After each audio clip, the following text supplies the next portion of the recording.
Hola amigos, soy David Merino, tu conductor aquí en la BMA, contigo. El día de hoy tenemos un tema de actualidad y de trascendencia. ¿A qué nos referimos? Al nuevo REFICO, el régimen fiscal de confianza en materia de pago de impuestos. ¿A qué se refiere este régimen que está en la propuesta de reforma fiscal 2022 que se ha presentado al Congreso de la Unión? ¿Quiénes son sujetos? ¿Qué tasa pagarían?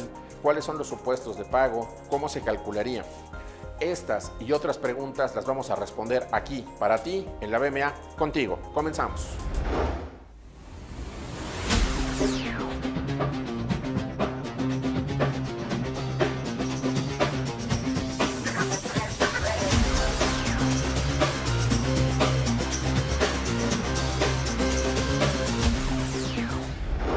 Como sabes, se ha presentado por parte del Ejecutivo Federal al Congreso de la Unión el proyecto de reforma fiscal 2022.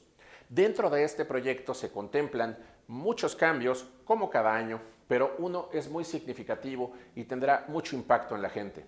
El llamado régimen fiscal de confianza o REFICO, como se le ha empezado a conocer. ¿Quiénes son sujetos de esta contribución? ¿Cuándo se causa? ¿Es por una tasa o precisamente es por una tarifa? ¿Qué porcentaje pagaría? ¿Sobre qué ingresos? ¿Admite deducciones? ¿No las admite? Si estoy en un régimen, ¿me puedo cambiar al REFICO? Estas y otros cuestionamientos finalmente son temas muy interesantes, pero hay un punto fundamental. La gente en muchas ocasiones desconoce qué impuestos tiene que pagar y por qué debe pagarlos. Por lo tanto, salimos a la calle a preguntar qué es lo que piensan acerca de este tema. Veamos qué nos dijeron. ¿Tú sabes cómo, qué impuestos se pagan en México y por qué se generan?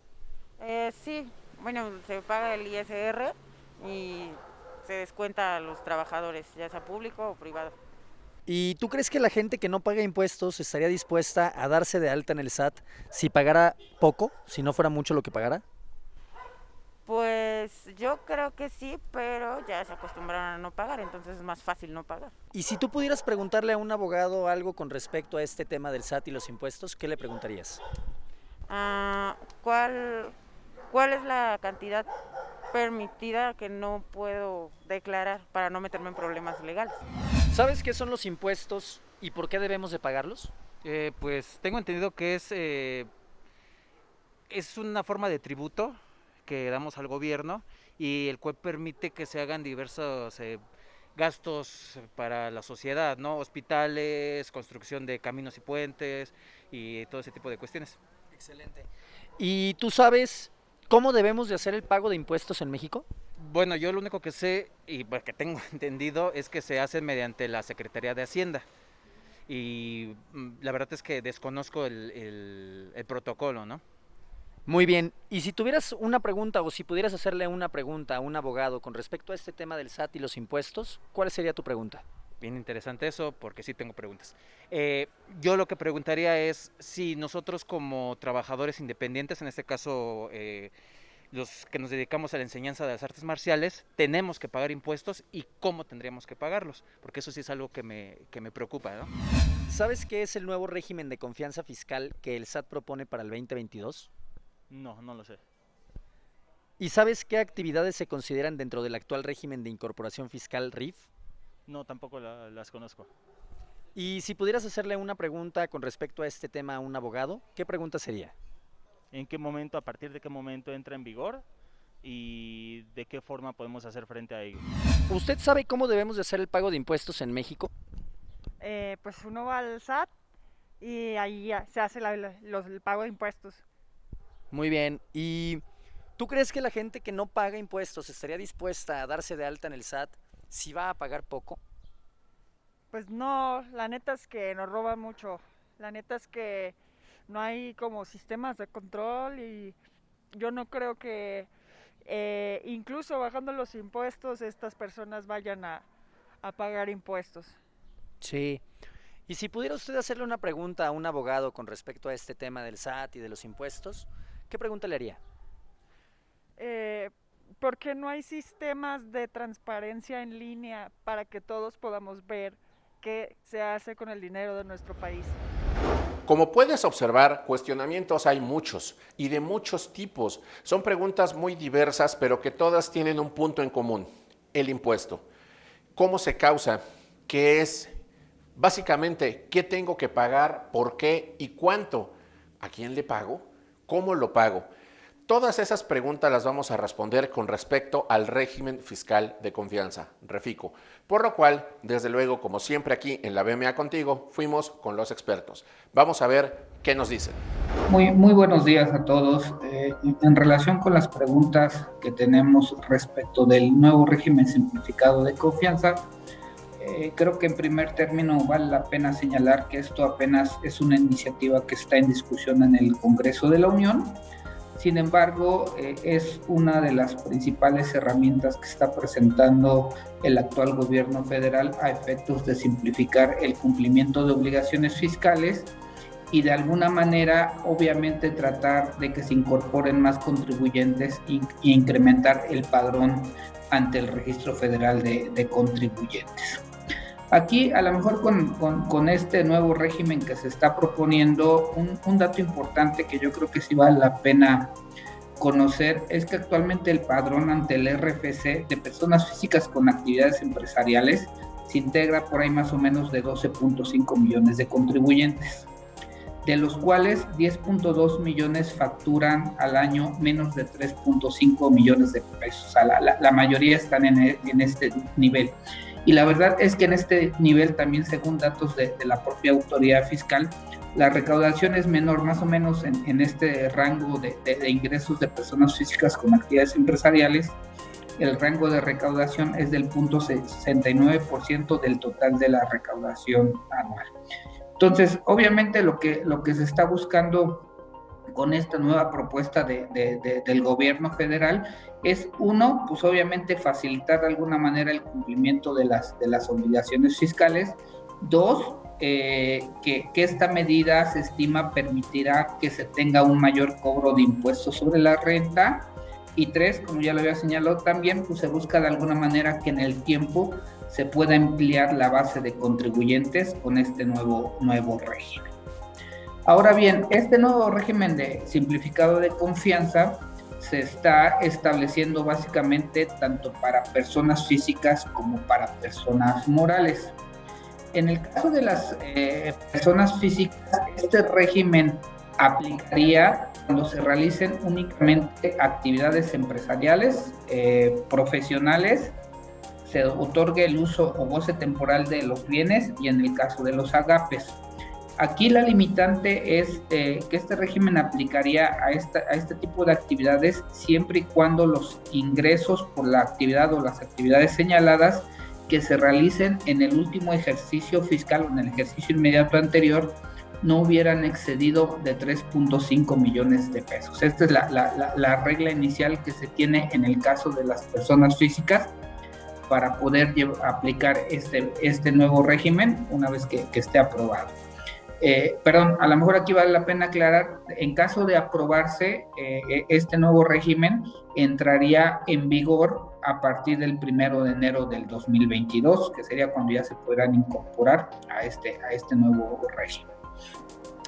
También cabe señalar, porque sí es una duda frecuente, que este régimen también aplicaría si se tienen ingresos por sueldos e intereses, siempre y cuando todos los ingresos en su conjunto, incluyendo los de actividades empresariales y profesionales, no excedan de los 3.5 millones de pesos. Aquí cabe señalar que lo interesante de este régimen es que efectivamente tendría la ventaja de que, aparte de que se simplifique el pago de impuestos, el impuesto que se determinaría realmente es menor, ¿no? Que es parte de lo que está buscando el gobierno para que más contribuyentes se incorporen a este tipo de regímenes, ¿no? Aquí, en términos generales, lo que señala es que el impuesto sobre la renta se tendría que estar pagando sobre la totalidad de los ingresos efectivamente cobrados, incluso nos lleva a un régimen de flujo de efectivo, pero vaya, la verdad es que el cálculo es simple, sobre la totalidad de los ingresos que hayan sido efectivamente cobrados y facturados, sin considerar ninguna deducción, no se considera ninguna deducción, es simplemente sobre los ingresos totales efectivamente cobrados que obtengan cada uno de los contribuyentes.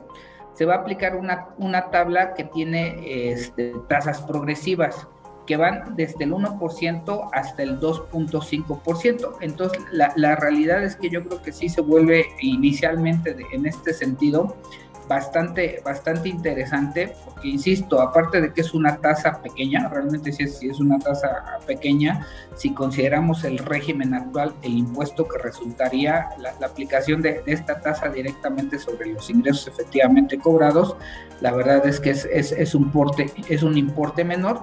Entonces, sí lleva efectivamente esa facilidad y ese monto menor de impuesto que se podría estar pagando en el caso de aquellos contribuyentes que definan que se pueden incorporar a este régimen. Para aplicar este régimen, ya comentamos lo del ingreso de los 3.5 millones, sin embargo, sí existen algunas limitantes. Este régimen no aplicaría, entre otros, aquí nada más los principales, en el caso de aquellas personas físicas que son socios o accionistas o integrantes de personas morales, o cuando en su caso son partes relacionadas con otras compañías. Tampoco podría ser aplicable este régimen en aquellos casos en que tengan ingresos en paraísos fiscales, ¿vale? Si las personas físicas que quieran tributar tienen ingresos obtenidos en paraísos fiscales, no podrían tomar esta alternativa.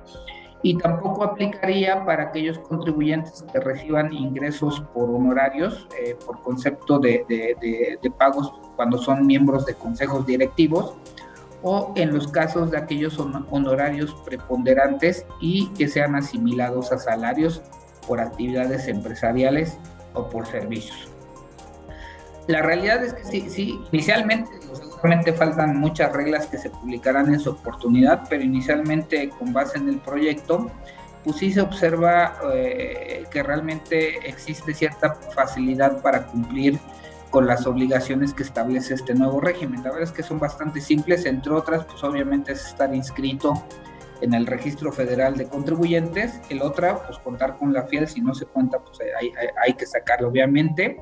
Se tiene la obligación de emitir CFDI sobre la totalidad de los ingresos y en su caso entregarlo a los clientes. También esa obligación sí se mantiene y ahorita yo creo que es uno de los peros que podría tener este régimen, ahorita lo comentamos, es que sí se debe de obtener y conservar todos los CFDIs que amparen gastos e inversiones. O sea, eso, aunque el régimen no me lleva a que sean deducibles, sí los debo de obtener y conservar. E incluso ahorita platicamos por qué sí se deben de conservar.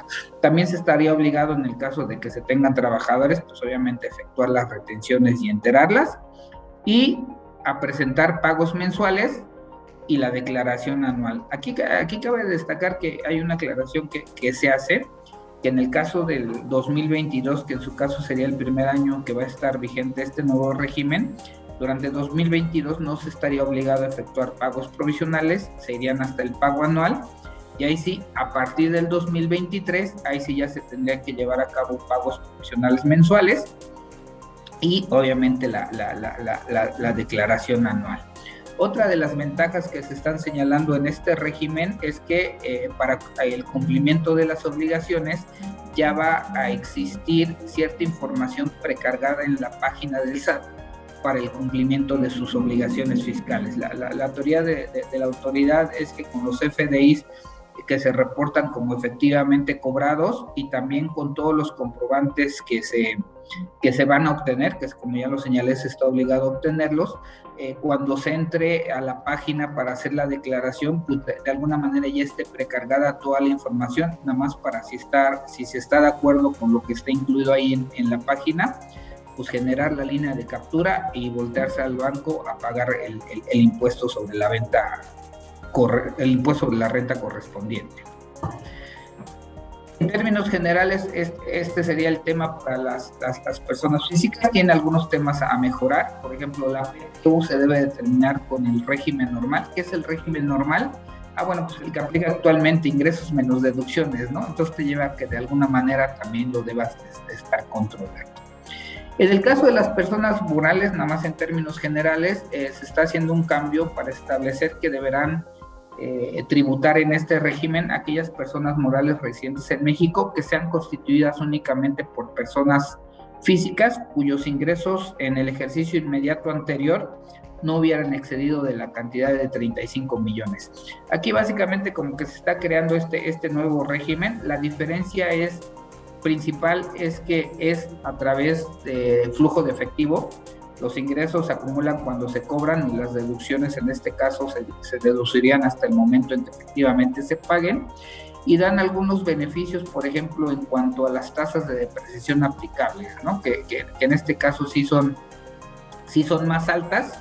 Entonces también se tendría ese beneficio, como tratando de entender que la verdad es que sí era un tema que durante muchos años más o menos había estado cuestionando a la autoridad para estar un poquito más acorde a la realidad económica de los contribuyentes, que se llevara un régimen de flujo de efectivo. Pues aquí está, con estas limitantes de los ingresos de 35 millones y con algunas limitantes también, por ejemplo, en el caso de accionistas que a su vez sean personas físicas que sean accionistas de otras empresas y tengan el control, ahí limita a que no se puedan incorporar a este régimen simplificado de confianza en el caso de las personas morales.